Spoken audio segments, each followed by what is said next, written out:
دلیلیں تو 1400 سال سے ہمارے علماء نے دی ہیں، کہاں لکھا ہے سب بتا دیا، لیکن اب آخر میں اتنا ہی کہتے ہیں یہ عشق کی کتاب میں لکھا ہے اور ہم سنیوں کی قسمت میں لکھا ہے۔ اب اس کے علاوہ کوئی حجت بحث نہیں۔ ذرا غور فرمائیے گا ان کی شان کیا، جو لوگ کہہ رہے ہیں ہماری طرح شان پر اگر میں حضور کی بات کروں، یہ جو پسینہ ہمیں اور آپ کو آتا ہے، ہمارے قریب والے لوگ جب پسینہ دیکھتے ہیں نا، آپ کے برابر کوئی آ رہا ہے، پسینہ آ رہا ہے تو لوگ تھوڑا سا ہٹ کے بیٹھنا شروع کر دیتے ہیں، کیونکہ لوگوں کے پسینے میں اسمیل آتی ہے۔ مگر محبوب کے پسینے کی شان یہ ہے کہ لوگ عطر کی جگہ پہ لگاتے ہیں۔ حضرت انس حضور کے ایک صحابی، بچپن سے حضور کی بارگاہ میں رہے خادم کی حیثیت سے، اور اتنے عزیز صحابی، چھوٹے ہونے کی وجہ سے خاص حجرے تک جانے کی اجازت ہے جنہیں۔ انس بن مالک، ان کا مزار بصرہ میں ہے، عراق میں۔ الحمدللہ کئی بار ان کی بارگاہ میں میری بھی حاضری ہوئی ہے۔ حضرت انس بن مالک صحابی رسول، بہت بڑے درجے کے صحابی، وہ فرماتے ہیں حضور کا طریقہ یہ تھا کہ دوپہر کے وقت میں کھانا کھانے کے بعد رسول اللہ ہمارے گھر پہ آتے تھے قیلولہ فرمانے کے لیے، یعنی دوپہر کے تھوڑا سا کھانا کھانے کے بعد جو تھوڑا سا آرام کیا جاتا ہے اسے قیلولہ کہتے ہیں۔ حضور آتے تھے ہمارے یہاں آرام کرنے، وہ کہتے ہیں ایک دن اللہ کے رسول آئے، حضور آرام فرما رہے تھے، گرمی کا موسم تھا، حضور کی پیشانی پہ پسینہ آ گیا۔ اب تعریف کرنے والے دیکھو، عاشق دیکھو کیا کہتے ہیں، حضور کی پیشانی پہ پسینہ آیا، ایسا لگتا تھا موتیوں کی لڑی بن گئی ہے۔ حضور کی پیشانی پہ پسینے کے قطرے، ایسا لگتا تھا موتیوں کی لڑی بن گئی ہے۔ انس پھر کیا ہوا؟ وہ کہتے ہیں میری ماں نے کیا کیا، کچھ تلاش کرنے لگی گھر میں، میں نے کہا امی جان حضور آرام فرما رہے، کیا کر رہی ہو آپ؟ کہیں ایسا نہ ہو ڈسٹرب ہو جائے، حضور کی آنکھ کھل جائے، آرام کر رہے ہیں میرے نبی، کیا کر رہی ہو؟ کہا بیٹا دیکھتا تو جا میں کتنا عظیم کام کرنے لگی ہوں، کیا کر رہی ہو؟ تلاش کی ایک چھوٹی سی شیشی اور ایک لکڑی، اور آئی حضور کے پاس، حضور آرام فرما رہے ہیں، انہوں نے بھوئیں کے قریب شیشی لگائی، لکڑی لگائی، اور پسینے کے قطرے شیشی میں بھرنے شروع کر دیے۔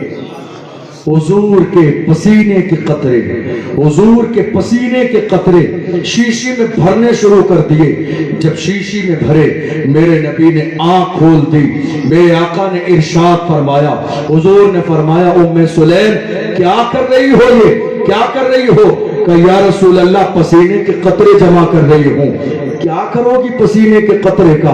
یا رسول اللہ مدینے میں غریب بچیوں کی شادیاں ہوتی ہے، ان کے کپڑوں پہ جسموں پہ لگانے کے لیے غریبی کی وجہ سے کوئی عطر نہیں ہوتا ہے، میں آپ کے پسینے کو شیشی میں جمع اس لیے کر رہی ہوں، آج کے بعد مدینے کی گلی میں کسی کی شادی ہوگی تو آپ کے پسینے کے قطرے مسل کر اس کے جسم پہ لگا دوں گی، اس کا جسم مہکے گا، گھر مہکے گا، خاندان مہکے گا، اس کی نسلیں مہکے گی۔ ارے جس کے پسینے کی شان یہ ہو، غور کرو اس کی ذات کتنی عظیم ہو۔ اللہ کے رسول کا پسینہ ہے۔ یہی انس فرماتے ہیں حضور باہر آئے، میرے گھر کے آنگن میں ایک کنواں ہے، کنواں جانتے ہیں آپ لوگ؟ کنواں ہے جس سے پانی نکالا جاتا پینے کے لیے، کنواں ہے، پانی کھارا۔ حضور نے اس کنویں میں تھوک دیا، حضور کا لعاب دہن، میں ذات کی بات نہیں کر رہا ہوں، ذات تو بہت عظیم ہے، تھوک شریف، حضور کا تھوک۔ یہ بات میں اس لیے بتا رہا ہوں، آپ کے یہاں بہت سارے ایسے لوگ مجھے نظر آتے ہیں جو آج تک میرے نبی کی عظمتوں پر انگلی اٹھاتے ہیں، حضور کے تھوک شریف کی بات کر رہا ہوں۔ میرے نبی نے تھوک دیا، اور ان کو حوالہ چاہیے تو ان کو کتاب بتائیے خصائص کبریٰ، علامہ جلال الدین سیوطی نے تفصیل سے پہلے حصے میں اس کو تفصیل سے بیان کیا ہے۔ اللہ کے رسول نے تھوک دیا۔ انس بن مالک فرماتے ہیں حضور کا تھوکنا تھا کہ پانی سے کستوری سے بہترین خوشبو آنے لگی، یہ حضور کا لعاب دہن ہے، یہ مصطفیٰ کا تھوک شریف ہے. اور فرماتے ہیں پانی کے مٹھاس کا حال یہ تھا کہ لوگوں نے دروازے پہ لائنیں لگا لی. میں نے کہا کیا بات ہے میرے گھر کے دروازے پہ لائنیں لگا رہے ہو؟ اور بھی زیادہ کنویں ہیں مدینے کے گلیوں میں. کہا کنویں تو بہت ہیں مگر پانی کو وہ عظیم نعمت کہاں حاصل جو تیرے گھر کے کنویں کو حاصل ہے، کیونکہ تیرے گھر کے پانی کو مصطفیٰ کا لعاب دہن مل گیا. حضور کی ذات کتنی عظیم ہے. اگر میں حضور کے کانوں کی بات کروں، لوگ کہتے ہیں یہاں کھڑے ہو کے صلاۃ و سلام پڑھو، حضور سنیں گے کیسے؟ امام اہل سنت فرماتے ہیں ہم یہاں سے پکاریں وہاں وہ سنیں. مصطفیٰ کی سماعت پہ لاکھوں سلام. ارے جب پہنچتا نہیں ہے تو ہم اپنے والد کی قبر پہ جا کے فاتحہ کیوں پڑھتے ہیں؟ جب پہنچتا نہیں ہے تو ہم ہاتھ اٹھا کے دعا کیوں کرتے ہیں؟ ہم قبرستان جاتے ہیں، میرے نبی نے فرمایا قبرستان تو جاؤ تو کہو السلام علیکم یا اہل القبور، اے قبر والو تم پر سلام ہو. جب وہ سنتے نہیں ہیں تو سلام بھیجا کیوں جا رہا ہے؟ جب ہمارے عام مردے سنتے ہیں تو کیا سید الانبیاء نہیں سنیں گے؟ کیا فخر دو جہاں نہیں سنیں گے؟ کیا اللہ کا محبوب نہیں سنے گا؟ کیا کائنات کا امام نہیں سنے گا؟ اللہ اکبر. ان کے کانوں کی شان یہ ہے ہم یہاں سے پکاریں وہاں وہ سنیں. مصطفیٰ کی سماعت پہ لاکھوں سلام. اللہ کے محبوب کی شان یہ، حضور نے فرمایا میرے کانوں کا حال یہ ہے جب میں اپنی ماں آمنہ کے پیٹ میں تھا، آمنہ کے پیٹ میں تھا، لوہے محفوظ پر فرشتے قلم چلاتے تھے. میں ماں کے پیٹ میں تھا مگر فرشتوں کے قلم چلانے کی آواز بھی میں اپنے کانوں سے سنتا تھا. جو ماں کے پیٹ میں لوہے محفوظ پہ چلنے والے قلم کی آواز سنے، اس محبوب کے کان کی شان کیا ہوگی. اگر حضور کی آنکھوں کی بات کروں تو میرے نبی نے فرمایا، بخاری شریف کی حدیث ہے، جلد نمبر 1 صفحہ نمبر 100 باب تسویۃ الصفوف میں ہے. اللہ کے محبوب نے فرمایا، میرے نبی ارشاد فرماتے ہیں اقیموا صفوفکم فانی لاراکم خلف ظہری. حضور نے فرمایا اے میرے صحابہ نماز کے وقت میں جلد سے جلد صفوں کو درست کر لیا کرو. تمہیں کیا لگتا ہے میں آگے چلا جاتا ہوں تو کیا مجھے پیچھے کی خبر نہیں ہوتی؟ اے میرے صحابہ اللہ نے مجھے یہ کمال عطا فرمایا ہے، میں جیسا آگے دیکھتا ہوں ویسا پیٹھ کے پیچھے بھی دیکھتا ہوں. یہ ہمارے عقیدے کی بات ہے. حضور کی نظر میں جیسا آگے دیکھتا ہوں ویسا پیٹھ کے پیچھے بھی دیکھتا ہوں. کہاں لکھا ہے؟ بخاری شریف میں جلد پہلی ہے صفحہ 100 ہے. لوگ کہتے ہیں یہ حدیثیں ہمیں تو ملتی نہیں ہے حضور کی عظمتوں والی، ہم بخاری بھی پڑھتے ہیں ملتی نہیں ہے. میں کہتا ہوں بے عشق مصطفیٰ جو پڑھتے ہیں بخاری، آتا ہے بخار ان کو، بخاری نہیں آتی.